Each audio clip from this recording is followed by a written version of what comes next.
मैं रजनीश कुमार पांडे एक बार फिर आपका आपके अपने चैनल वी प्रॉमिस यू में हार्दिक स्वागत करता हूं। दोस्तों, कैसे हैं आप सब लोग? उम्मीद करूंगा बहुत अच्छे होंगे और मन लगा कर पढ़ाई कर रहे होंगे।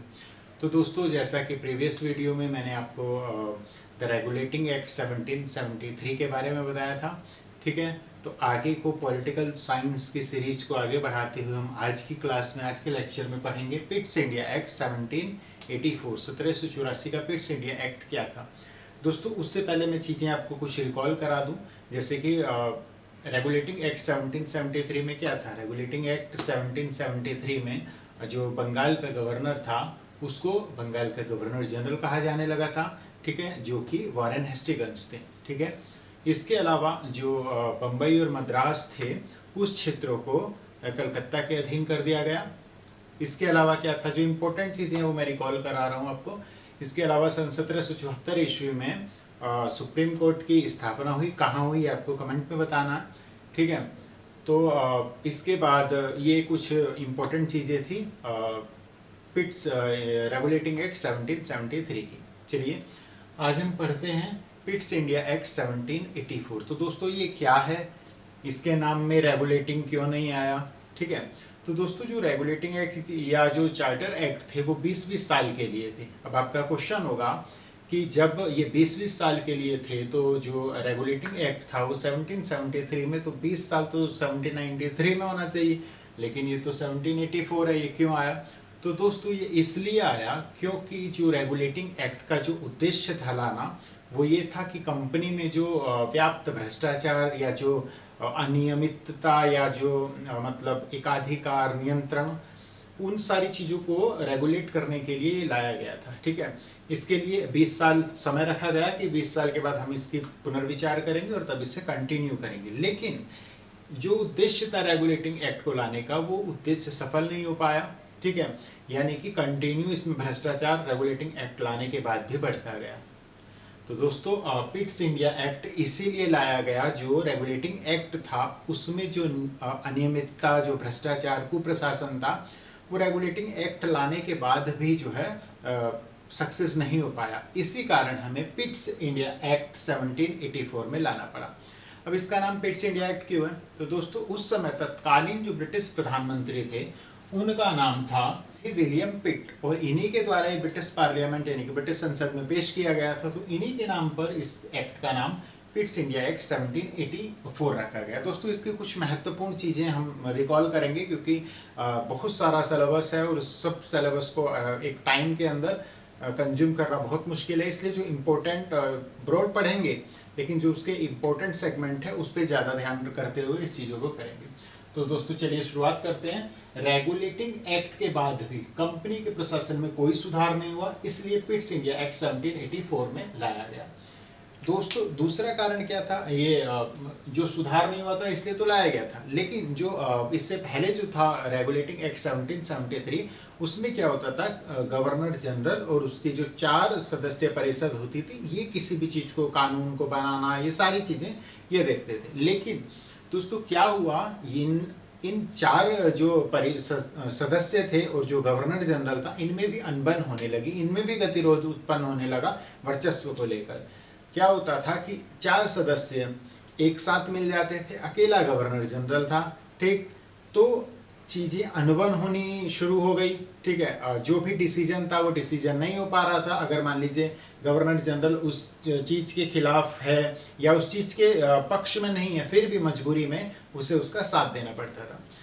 तो गवर्नर जनरल की 4 सदस्य परिषद में अनबन होना शुरू हो गया, ठीक है। अनबन होना शुरू हुआ तो अब इस पिट्स इंडिया एक्ट के माध्यम से गवर्नर जनरल को वीटो पावर दे दी गई। वीटो का मतलब होता है मना कर देना। मतलब वीटो पावर, अगर इसने मना कर दिया तो वो 4 सदस्य अगर एक साथ भी हैं तो उनका कोई रोल इम्पोर्टेंस नहीं रह जाएगी। तो दोस्तों, तत्कालीन प्रधानमंत्री विलियम पिट के द्वारा लाया गया था और गवर्नर जनरल को वीटो पावर दे दी गई थी। भारत से संबंधित मामले, जो भी भारत से संबंधित मामले थे ईस्ट इंडिया कंपनी के, वो ब्रिटिश सरकार के प्रत्यक्ष नियंत्रण में आ गए। ये इंपॉर्टेंट चीजें हैं। भारत से संबंधित सभी मामले ब्रिटिश सरकार के प्रत्यक्ष नियंत्रण में आ गए। इसका महत्वपूर्ण पॉइंट है बोर्ड ऑफ डायरेक्टर का गठन। क्यों करा गया? भ्रष्टाचार को कंट्रोल करने के लिए। इसके अलावा जो पहले दोस्तों 6 सदस्यीय नियंत्रक मंडल यानी कि बोर्ड ऑफ कंट्रोल का गठन किया गया, जिसमें एक अर्थ मंत्री, एक विदेश सचिव और 4 अन्य सदस्य हुआ करते थे जो कि सम्राट द्वारा प्रिवी काउंसिल के सदस्यों में से चुने जाते थे। इसके अलावा एक और इम्पोर्टेंट चीज, कंपनी के जो अधिकृत प्रदेश थे उन्हें पहली बार नया नाम ब्रिटिश अधिकृत प्रदेश, ये महत्वपूर्ण बात है इस टॉपिक की। कंपनी के अधिकृत जो भी प्रदेश थे उन्हें नया नाम मिला, क्या मिला? ब्रिटिश अधिकृत प्रदेश। अन्य पॉइंट में है कि भारत में जो गवर्नर जनरल के परिषद की सदस्य संख्या जो पहले 4 हुआ करती थी, अब वो घटकर कितनी रह गई? 3।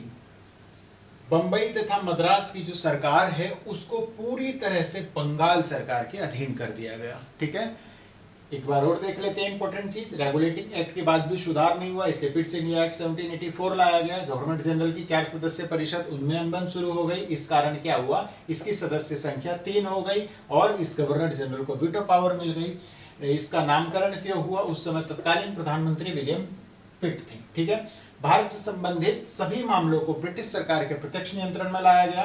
बोर्ड ऑफ डायरेक्टर का गठन किया गया। क्यों गठन किया गया? कंपनी के भ्रष्टाचार को नियंत्रित करने के लिए। 6 सदस्यीय नियंत्रक मंडल यानी कि बोर्ड ऑफ कंट्रोल का गठन किया गया, जिसमें एक अर्थ मंत्री, एक विदेश सचिव और 4 अन्य मंत्री थे जो कि प्रिवी काउंसिल के सदस्यों में से चुने जाते थे। कंपनी के जो अधिकृत प्रदेश थे उन्हें नया नाम दिया गया ब्रिटिश अधिकृत प्रदेश। भारत में जो गवर्नर जनरल की परिषद यह संख्या 4 सदस्य परिषद थे, उसमें 3 सदस्य हो गए। इसके अलावा बंबई तथा मद्रास सरकार को पूरी तरह कलकत्ता सरकार यानी कि बंगाल सरकार के अधीन कर दिया गया। ठीक है, लास्ट में वीडियो को कंप्लीट करने से पहले हम एक बार क्विक रिवीजन कर लेते हैं, जिससे आपको चीजें एक बार पुनः रिकॉल हो जाएं। क्या करेंगे हम? रेगुलेटिंग एक्ट 1773 और पिट्स इंडिया एक्ट जो 1784 है, उसके जो महत्वपूर्ण बिंदु है उसे हम लोग देखेंगे। 1773 के अंतर्गत क्या होता था? बंगाल के गवर्नर को बंगाल का गवर्नर जनरल कहा जाने लगा। इसी 1773 में रेगुलेटिंग एक्ट में सुप्रीम कोर्ट की स्थापना हुई। कहाँ हुई? कलकत्ता में, जिसमें कितने सदस्य होते थे? चीफ जज के अलावा 3 अन्य सदस्य होते थे, जो कि आपको नाम पुनः मैं कहूंगा कि सुप्रीम कोर्ट के जो पहले मुख्य न्यायाधीश थे उनका नाम आपको कमेंट में बताना है। इसके अलावा गवर्नर जनरल की 4 सदस्य परिषद बनी। बंगाल के प्रथम गवर्नर जनरल कौन? Warren Hastings. ठीक है, इसके अलावा 1784 में क्या हुआ? विलियम पिट के द्वारा ये पिट्स इंडिया एक्ट इसका नामकरण हुआ। भारतीय क्षेत्र को नया नाम ब्रिटिश अधिकृत भारतीय प्रदेश कहा गया। बोर्ड ऑफ कंट्रोल का गठन किया गया।